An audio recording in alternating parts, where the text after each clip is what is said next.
Podcast Marca.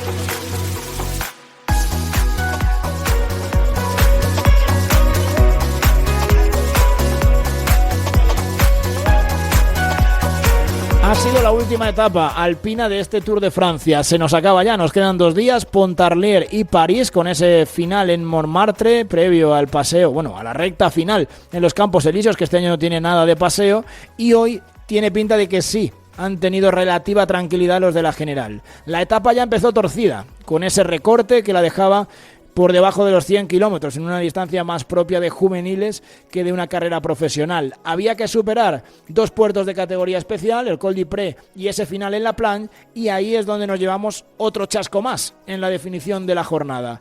No se movió apenas Pogačar, no se movió nada Vingegaard, que, oye, se podría haber dado el lujo de intentar pelear por una victoria de etapa, toda vez que su segundo puesto en el podio nunca ha peligrado en este Tour de Francia. Pero el danés decidió no moverse, Pogačar tampoco, Lipovic se movió lo justo para distanciar a Only y asegurar el tercer puesto, y el que sí vivió la jornada a tumba abierta, por supuesto, Baby Cool, fue Timen Arensman, que por fortaleza, por gana, por insistencia, por ese tesón y capacidad de sufrimiento, se ha ganado su segundo triunfo de etapa en este Tour de Francia. Victoria para él, pero con ese regusto amargo, Carlos, de que no han dado todo lo que tenían. Sí, quizás un final de etapa un poco decepcionante, ¿no? Como el de ayer, prácticamente. Bueno, creo que Arensman supo leer muy bien la carrera.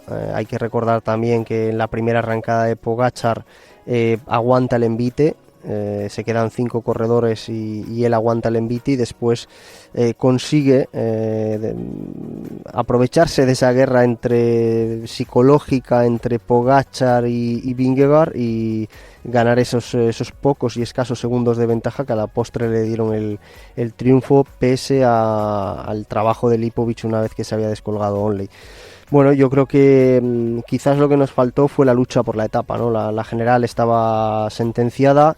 Los puestos de podium, vimos mucha lucha entre Onley y Lipovic, que finalmente se lleva el alemán, y quizás sí un poco descafeinada por eso, ¿no? Porque tanto Vingegaard como Pogačar, con un punto menos de ambición que normalmente, pues nos dejan sin esa lucha de esos 2 titanes por la última victoria de etapa de montaña en este Tour de Francia. ¿Tu sensación cuál es, Nacho Lavarga? Para mí un poco triste por la actuación de Vingegaard, porque se veía, ¿no? que Pogačar no tenía el día, o que al menos está teniendo dudas, o que no va full gas, y no haberlo probado no teniendo absolutamente nada que perder, ¿no? Y teniendo el segundo puesto aseguradísimo, y con ese kilometrito que había duro, ¿no? para intentar probarlo. A mí se me queda la sensación de una complacencia abrumadora, ¿no? Asombrosa de Vingegaard, que es un campeón que ha ganado 2 veces el Tour, y no sé, ni siquiera probarlo me ha llamado muchísimo la atención. Tadej hoy ha dicho, bueno, pues aquí si me dejan a mí la tostada, pues me lo intento jugar al final, y si gana Arensman, pues que gane Arensman, ¿no? Mejor para él casi que otra cosa. No sé, decepcionante la ambición de ellos dos, que parecen 2 monstruos insaciables. Pues hoy le han regalado la victoria a Arensman, que oye, bravo por él, valiente, se ha metido en esa fuga y luego la ha podido rematar, y se lleva ya un buen regalo de este Tour de Francia. Pero esa falta de ambición entre los 2 grandes campeones me ha llamado muchísimo la atención, y creo que hoy no les deja en buen lugar. Otros días nos han regalado un gran espectáculo, hoy lógicamente no tendrían fuerzas, pero al menos las formas o la intención o la manera de plantear ese final de carrera a mí me ha decepcionado mucho.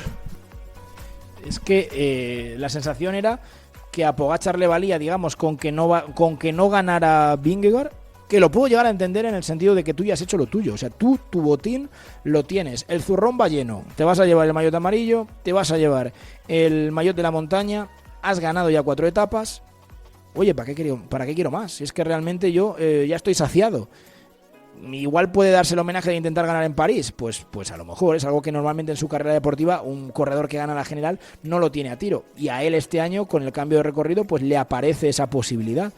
Pero lo de Vingegaard es lo que no entiendo, porque al final Carlos no tiene nada que perder. Si ya te ha ganado muchas veces en el cara a cara, ¿qué más te da perder otra vez de tú a tú con Pogačar? Pero puedes ganar una etapa en el Tour.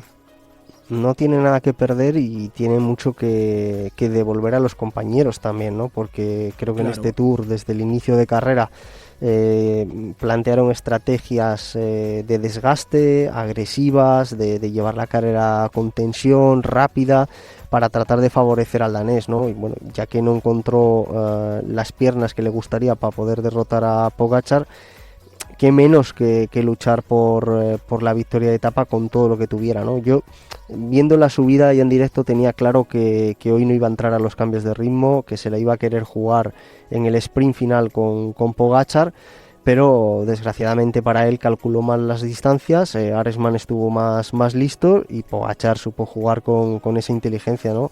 Pero ¿crees que la calculó de verdad, Carlos? Porque yo creo que no hacía falta calcular, sí. Quiero decir, o sea, estaba claro que lo tenías a un cambio de ritmo. O sea, si en vez de atacar a 200, atacas a 250, lo coges. Yo creo que sí que la tenía calculada, pero bueno, también hay que ponerse en el lugar de Vingegaard, saber cómo llevaba las piernas, cómo le estaban llevando Lipovic, que al final se estaba jugando el podium y estaba subiendo realmente rápido, y bueno, pues, quizás tomó esa decisión de esperar 8 o 10 segundos para arrancar, y cuando quiso arrancar ya no le dio tiempo a coger al holandés, ¿no? Pero yo creo que sí que pensaba cuando arrancó que en el sprint final le podía superar, pero al final no se dio. ¿Y para mañana qué? Porque queda... Bueno, voy a preguntar antes por la lucha por el podio. Bueno, yo era de los que veía que Lipovic ayer se cebó y la lió, pero que en teoría debía estar mejor con Onley, ¿no? Que es un poco lo que ha confirmado, aunque haya sido a 2 kilómetros de meta, pero bueno, a él le ha servido, o sea, quiero decir, con el margen que tiene, ya va a ser tercer cajón del podio, que no está nada mal, terminar detrás de los extraterrestres, como decimos siempre. Al final es lo que hizo Renko el año pasado, más o menos la distancia va a ser parecida, y confirma, yo creo, la diferencia entre ellos y el resto. Sí, a mí me parece muy sorpresivo, y siempre hablamos de que en el Tour no suele haber sorpresas de este nivel. Es muy difícil ver a alguien que no esperabas en el podio, y el Tour que están haciendo es una absoluta barbaridad. A mí me sorprende más sobre todo lo de Only, ¿no? Porque a Lipovic sí que le habíamos visto pues actuaciones más dominadoras en escenarios importantes, pero bueno, me parece una buena noticia, que ocurran este tipo de situaciones, que se suban desconocidos, entre comillas, ¿no?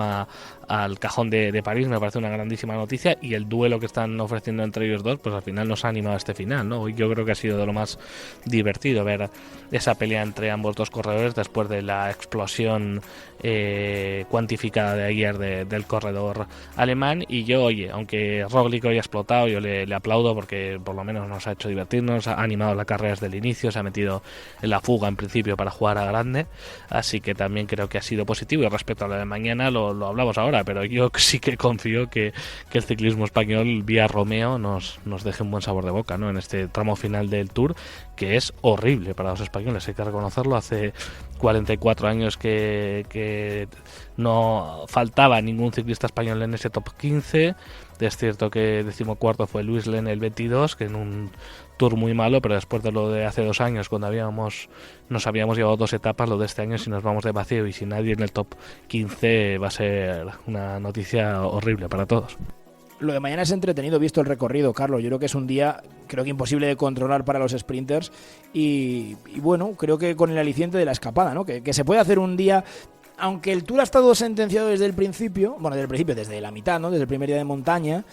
Sí que es verdad que las etapas, el desenlace de las etapas ha sido muy entretenido, o sea que mañana puede ser un poco esa película. Sí, es cierto que lo que comentas, ¿no? Que el Tour, pues desde la contrarreloj, diría yo, y la primera llegada en alto, quedó prácticamente visto para sentencia, pero bueno, la insistencia de Visma por seguir querer ejecutando ese plan que tenían de salida, nos está llevando a etapas muy rápidas, provocando mucho desgaste, y eso indirectamente día a día provoca que las etapas sean muy locas y muy descontroladas, ¿no? Porque mucha gente, o la que tiene un puntito más de fuerza, una vez que se va por delante no hay hombres por detrás para tirar, porque al final se van por piernas. Y es un poco lo que vamos a ver mañana, yo creo, ¿no? Creo que mañana es un día de fuga, porque Lidl Trek, que es el único equipo que realmente podría controlar, Milan creo que no está para pasar las cotas que hay, sobre todo cerca de meta, ya no digo las de salida, seguro que no, pero cerca de meta tampoco. El único equipo que quizás podría tener un poco más de intención de controlar es Alpecin con Groves, pero no sé hasta qué punto van a preferir filtrar a gente en las fugas, que creo que va a ser más eficiente. Y después hay muchos equipos que todavía no han ganado, equipos que han ganado y que quieren repetir victorias con ese tipo de corredores, pues tipo lo que comentaba ahora Nacho, Romeo, Campenaers, lo que pasa es que está trabajando mucho. Ese tipo de corredores que se te conforma un grupo de 8 o 10 corredores de esas características y es incontrolable, y más en un penúltimo día de Tour de Francia. Así es que yo espero una etapa muy entretenida, de las que es necesario ver desde el kilómetro cero, porque la lucha por la conformación de la fuga va a ser espectacular. Y después, resolver ese tipo de fugas tampoco es fácil, pero lo bonito de mañana es que hay terreno para que se produzcan muchas alternativas, ¿no? Que veamos la fuga de la fuga, o que veamos un sprint de un grupo reducido. Será mañana y lo viviremos, como siempre, a tumba abierta, by Be Cool.